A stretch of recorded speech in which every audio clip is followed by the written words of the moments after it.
Part C. In this part of the test, you'll hear 2 different extracts. In each extract, you'll hear health professionals talking about aspects of their work. For questions 31 to 42, choose the answer A, B, or C, which fits best according to what you hear. Complete your answers as you listen. Now look at Extract 1. Extract 1. Questions 31 to 36. You now have 90 seconds to read questions 31 to 36.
It's been estimated that around the world there are millions of people who are otherwise healthy, have never had a heart attack or stroke, are not at high risk of bowel cancer, yet who take aspirin on a daily basis, convinced that it's going to help them.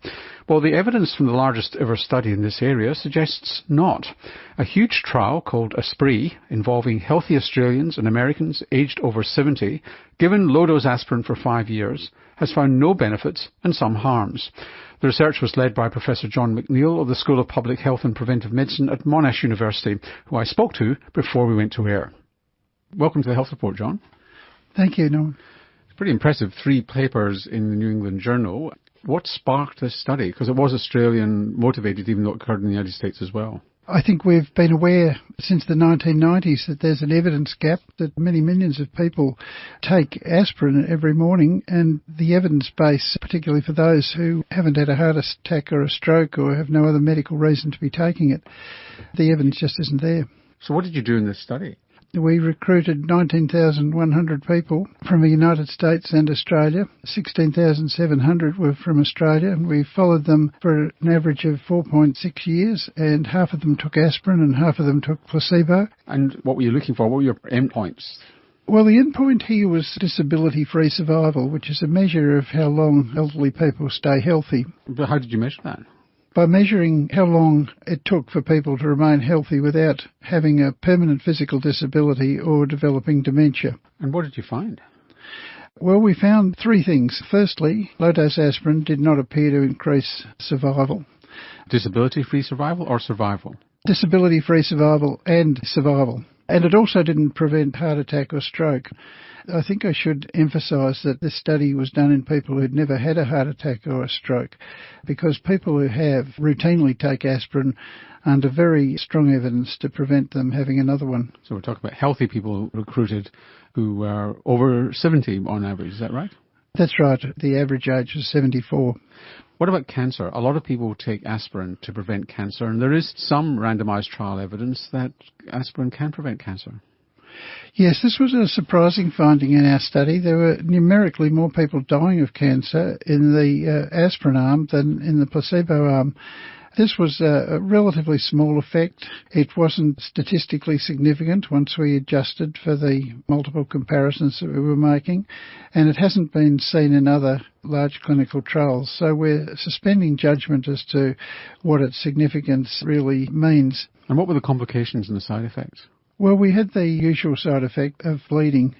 We took a lot of care over the measurement of bleeding because older people are more inclined to bleed, and aspirin enhances that effect. And we certainly had an increase in hemorrhage in the people taking aspirin.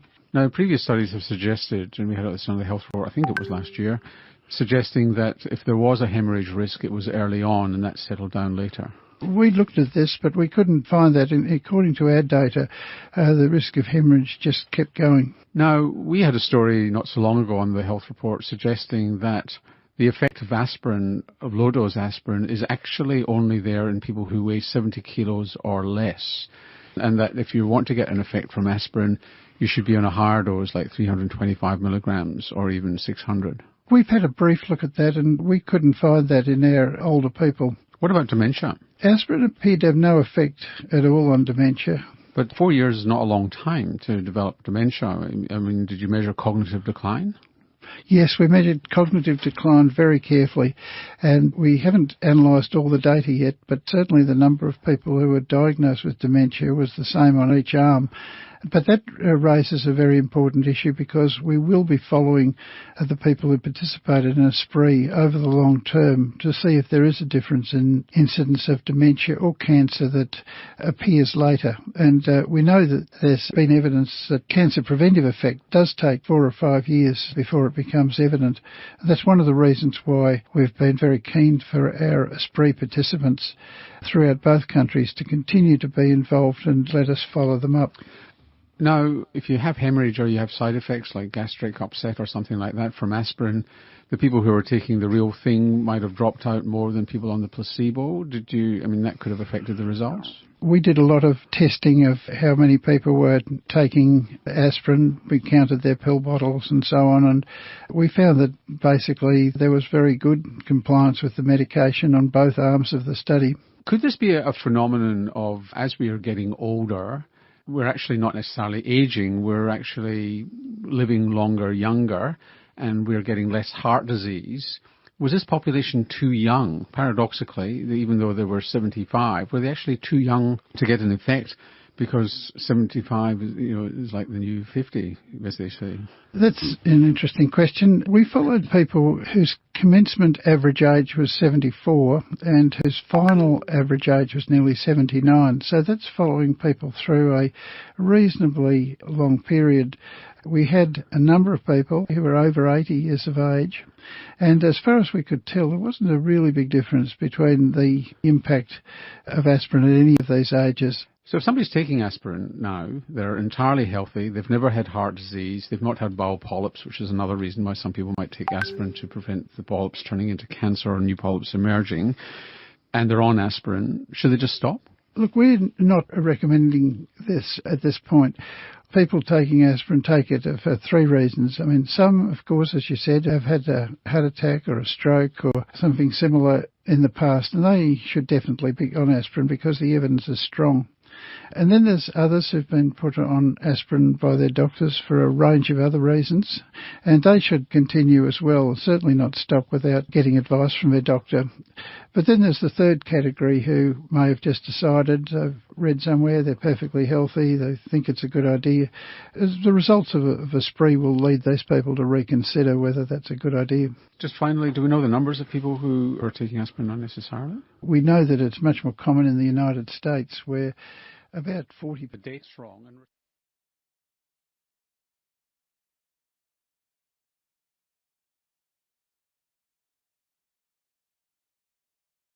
Now look at Extract 2. Extract 2, questions 37 to 42. You now have 90 seconds to read questions 37 to 42.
5 years ago in Victoria, a baby died during a planned home birth. The coroner recommended an investigation into the extent of problems arising from home births.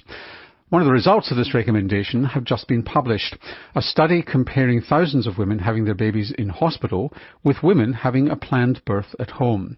Miranda Davies-Tuck was the lead author. Miranda is a perinatal epidemiologist at the Hudson Institute in Melbourne. Welcome to the Health Report, Miranda.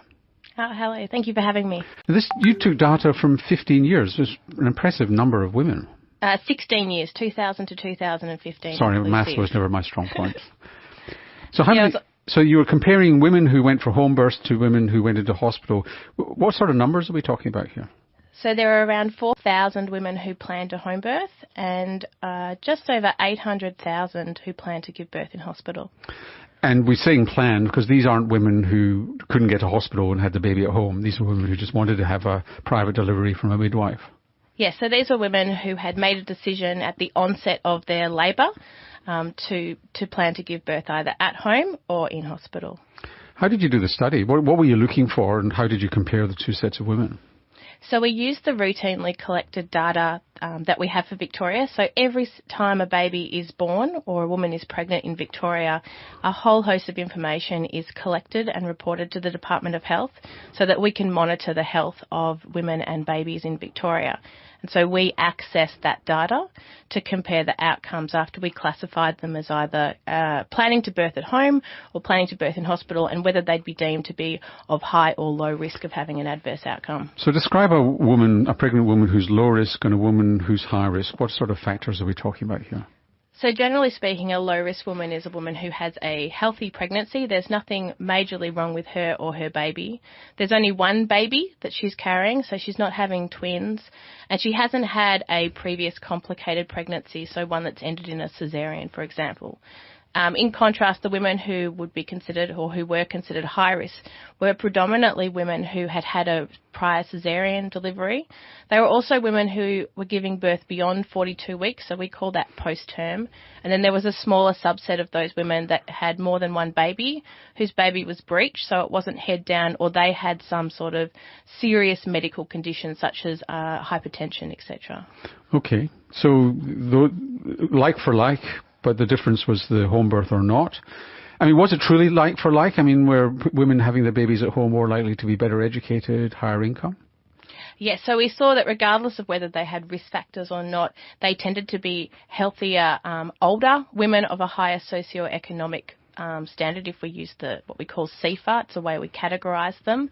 It's not surprising though because the women choosing a home birth in this study were doing so privately, so they were paying out of pocket to do that.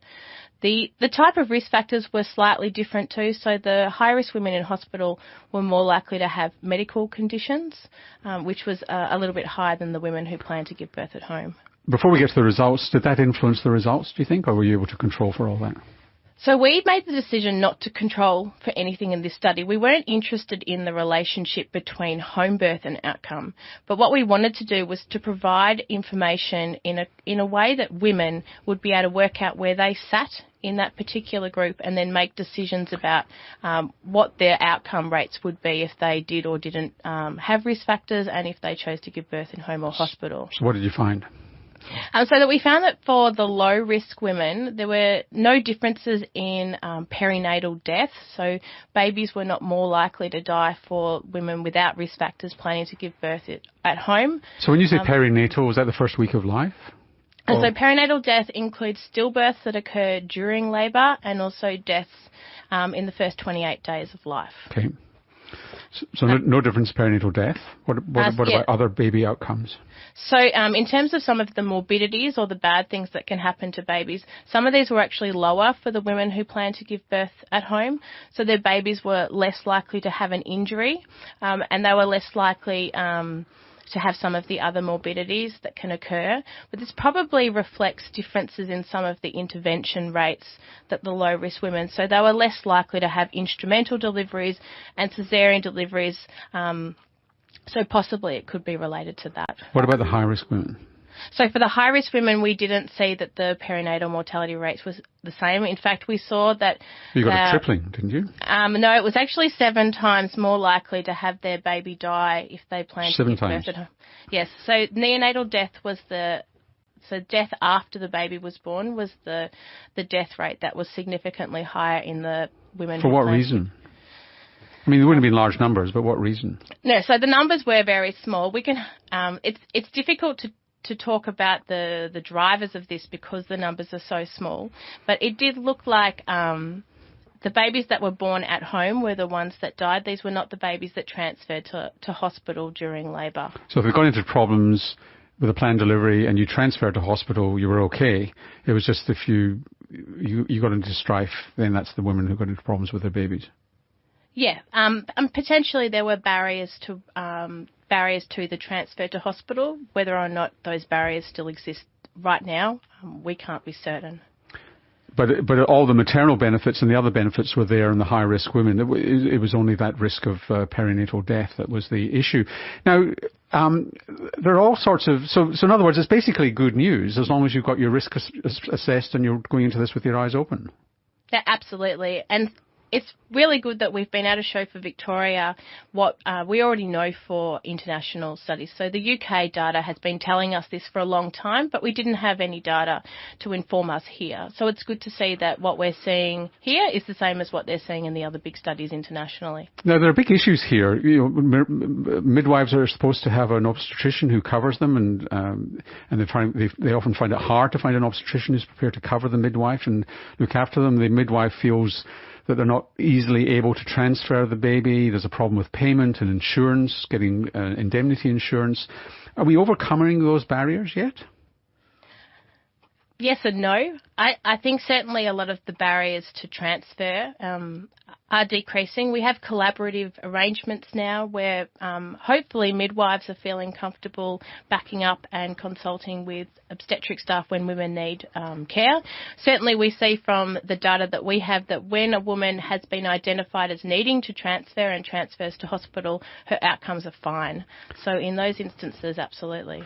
And just very finally, very briefly, because we're well over time, is this applicable to other jurisdictions in Australia, do you think?